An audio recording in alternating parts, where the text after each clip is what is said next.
Antonio, ¿qué tal? Buenas tardes. Buenas tardes, Diego. ¿Qué tal? Pues muy bien, fíjate aquí, yo pasando la tarde con Chencho, ahora contigo, la verdad que se pasa el programa volando y cada 2 semanas también nos gusta tener este espacio contigo para recordar pues esos episodios de la Crónica Negra. Estamos ya incluso ampliando, ¿no?, también a otros crímenes, aparte de los que tú recoges en tu libro Crímenes que estremecieron a España, que tenemos por ahí la portada y que es un libro que desde aquí, desde esta casa, desde PTV, pues recomendamos porque la verdad que es muy interesante, ¿no? Cómo explica, ¿no?, con mucho detalle y cómo te retrocede, ¿no?, en el tiempo y rescata esos crímenes que conmocionaron a todo un país. Pero ya a partir de esta semana vamos a también abrirnos a otros crímenes que a lo mejor no necesariamente están en este libro, porque sé que probablemente publicarás una segunda parte de crímenes que estremecieron a España, ¿no, Antonio? Bueno, hay material para otro, incluso para otro más. Yo creo que se pueden hacer dos o tres perfectamente porque hay muchos casos que son muy interesantes, pero bueno, había que acotar y cortar por algún lado y bueno, en principio hay 9, pero todo se andará. Bueno, pues ahí estaremos para contarlo. Vamos hoy a hablar de el crimen del Expreso de Andalucía. Tiene que ver con un tren, tiene que ver con unos señoritos, es decir, unos implicados, vamos a decir, de bien posicionados, o por lo menos de buena familia, que también estrecharon lazos y tuvieron como cómplice a personas de los bajos fondos. Y el año 1924, concretamente creo que un Viernes Santo. Cuéntame. Efectivamente, 1924, esto sí que es en blanco y negro, Diego, y como dice, bueno, el tren, el Expreso de Andalucía, que transportaba sacas de correo en el que había, bueno, además de la correspondencia, pues, pues cartas con valores, con órdenes de pago, incluso con dinero, ¿no? Sí. En esa época, evidentemente, no se hacían las transacciones electrónicamente y cualquier cambio de dinero de una oficina o sucursal a otra, pues evidentemente tenía que ser físico, ¿no? El dinero Ajá. se transportaba en esas cartas. Sí. Y bueno, el grupo ejecutor eran en principio 3 personas, una en concreto, José María Sánchez Navarrete, que es quien dirigía la operación físicamente, pues había sido oficial de correos y por lo tanto, bueno, pues se conocía todas las paradas y cómo funcionaban esos oficiales de correo que estaban a cargo de esas sacas. Y utilizó su condición de ex trabajador de correos para ganarse la confianza de las 2 personas que había en ese momento en el interior del vagón custodiando las sacas. O sea, El, tenemos, el, tenemos un ex empleado de correos que tenía información privilegiada y conocía a trabajadores en ese momento que, vamos a decir, regentaban, ¿no?, o llevaban ese tren. Y luego, además, también un detalle curioso, que este ex empleado, que han mencionado el nombre, ¿no?, José María Sánchez Navarrete, era también hijo de un teniente de la Guardia Civil. sí, bueno, es uno de los acomodados, como dice, incluso luego se le tuvo otra persona que era el cerebro de la operación, el que sabía lo que transportaba ese tren, que incluso estuvo a punto de ser, vamos, se presentó para concejal por uno de los Anda. partidos de la... Tenemos ¿eh? entonces en ese, vamos a decir, triángulo que gestó o que orquestó ese crimen, que por otro lado no lo hemos dicho, pero fue un crimen y un delito con bastante, vamos a decir, flecos sueltos, o sea, fueron un poco chapuza. Ahora nos explicarás con más detalle, pero tenemos a José María Sánchez Navarrete, ex empleado de Correos y hijo de un teniente coronel de la Guardia Civil. Luego un cubano llamado José Donday. Y también tenemos a Honorio Sánchez Molina, dueño de una pensión, de una fonda en Madrid. Este último que dice es el que digo que fue también candidato a una concejalía, Ajá. Honorio Sánchez, que como dice regentaba un pequeño hotel o una pensión. Y sí, como dice, bueno, salió todo mal. Ellos explicaron a la policía cuando fueron detenidos que su intención era drogar a las personas, estos 2 oficiales de correo que estaban a cargo de las sacas de correspondencia. Decían que llevaban una botella de vino con narcóticos, pero no se sostiene mucho la versión porque, bueno, es verdad que dejaba muchos flecos sueltos en el sentido de que uno de los oficiales de correos conocía perfectamente a Sánchez Navarrete porque había trabajado con él anteriormente. Ajá. Entonces, claro, en el momento que recobrara la conciencia, pues rápidamente lo denunciaría claramente, ¿no? Algunos de los implicados, a los que también hay que sumar dos colaboradores de los bajos fondos, que eran Antonio Teruel López y Francisco de Dios Piquera, estos dos sí eran de los bajos fondos, ¿no? Pero Sí. algunos de los implicados en este crimen del Expreso de Andalucía habían contraído deudas con el juego, con lo cual luego también otro tenía problemas de toxicomanía y necesitaba dinero, en fin, que todos, digamos, vinieran de los bajos fondos o fueran de clases más o menos acomodadas, tenían que saldar deudas y eso le llevó a cometer este crimen que en principio ellos pensaban que iban a sustraer o a llevarse 1 millón de pesetas, cuando al final lo que se llevaron fue poco dinero y aparte de que al final en poco tiempo, en pocos días, fue cayendo uno tras otro.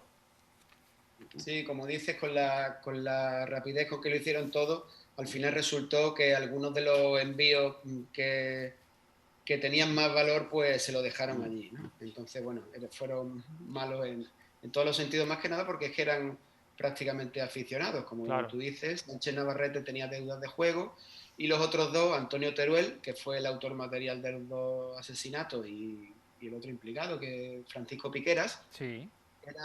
trabajaban como croupier. Lo que pasa que recordemos que esta época era la dictadura, hacía un año que estaba la dictadura de Miguel Primo de Rivera, el Sí. general, y habían prohibido el juego. Ajá. Entonces, bueno, estos dos tuvieron que dejar evidentemente su trabajo como croupier y se dedicaban a lo que podían. Al Y final, bueno, Antonio, viendo que los narcóticos, que por lo visto que se le olvidó, ¿no? Se le olvidó, nos decía que olvidaron echar en ese vino o en esa botella el narcótico que tenía que surtir efectos para que esos dos empleados de correo pues se quedaran, del correo de Andalucía, del Expreso de Andalucía, se quedaran dormidos, viendo que el tren seguía su marcha y que no entraba, no surtía efecto el supuesto narcótico, pues entraron ellos, bueno, cometieron al final un crimen sangriento y dejando multitud de pistas, ¿no? Y de pruebas. sí, parece ser que el plan de los narcóticos en realidad nunca fue real. Fue un modo de demostrar o de intentar demostrar ante el juez de que no tenían planeado esos dos asesinatos, pero como digo, dejaba muchos flecos sueltos de manera que no resultaba demasiado creíble. Entonces, bueno, aprovechando un descuido de los dos oficiales entre la estación de Aranjuez y la de Alcázar de San Juan, Antonio Teruel cogió unas tenazas grandes y golpeó con ellas en la cabeza a uno de los dos oficiales, un hombre de 45 años, se llamaba Santos Lozano, y con el otro no tuvo la sorpresa con la que agredió al otro, no la tuvo y bueno, tuvo que pelear contra él. Este era más joven, tenía 30 años y al final pudo doblegarlo con la ayuda de los otros dos, porque era un hombre joven, fuerte y dicen que bastante grande, ¿no? E incluso atlético. Y bueno, Antonio Teruel también se llevó su parte y ahora, como veremos, bueno, tuvo bastante trascendencia esas heridas que sufrió a la hora de que lo pillaran. Al final, el dinero, el botín que se llevaron, 40.000 pesetas, ¿no? Cuando ellos pensaban que se iban a llevar 1 millón de pesetas. Luego, a los pocos días, los detienen. Uno de ellos creo que se suicidó, ¿no? Antes de caer preso, se suicidó. Sí, hay un dato que resultó trascendental para las detenciones y fue que rápidamente publicaron, bueno, esto como te podrás imaginar, bueno, saltó a los medios, a la prensa de todo el país y rápidamente pues lo supo casi toda España, ¿no? Y publicaron un dato que era muy importante y es que los billetes que contenían esas cartas tenían que tener perforaciones, que esas perforaciones eran las que, digamos, una marca que les hacían los empleados del servicio de correos al recibir esas cartas. Sí. Entonces, pues apenas 2 días después se presentó en la policía un taxista, quien dijo que el día antes por la noche en la estación de Atocha lo requirió una persona y le preguntó si lo podía llevar hasta Córdoba.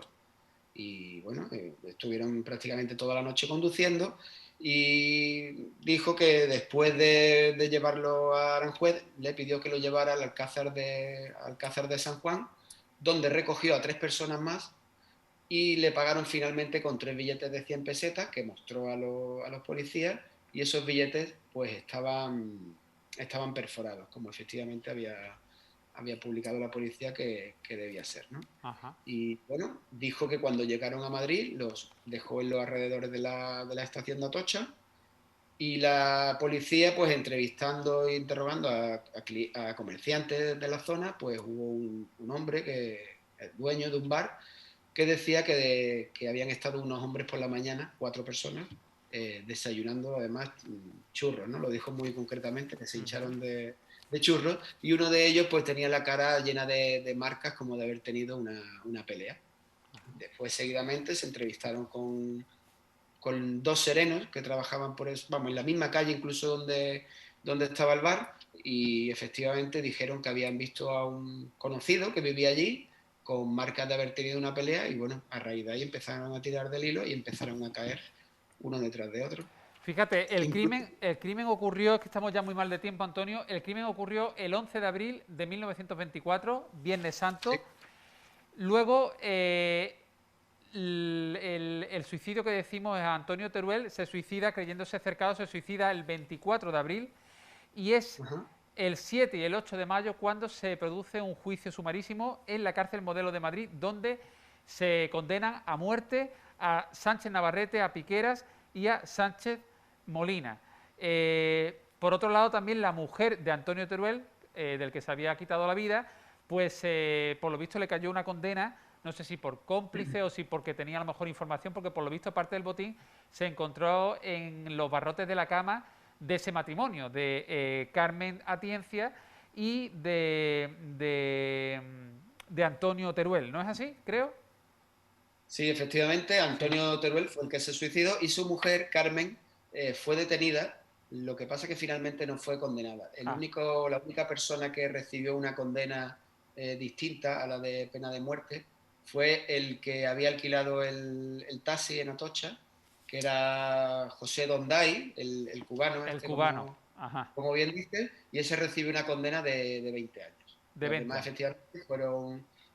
juzgados en un juicio militar, Sí. y además muy, muy rápido, y el 9 de mayo pues fueron ejecutados Ajá. por garrote vil.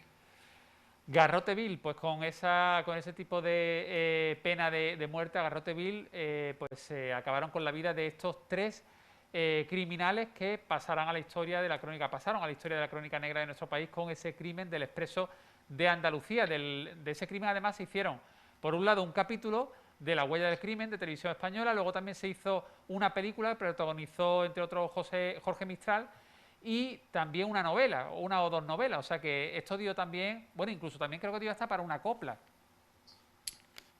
Efectivamente, imagínate la España de aquella época, además inmersa en una dictadura, como bien dice la palabra, dura, Sí. legalmente hablando, y bueno, fue algo extraordinario en el sentido en el que estaban acostumbrados a no tener sobresalto en lo que a lo criminal se refiere, ¿no? Sí. No había grandes robos, grandes asesinatos, no, prácticamente sí lo había.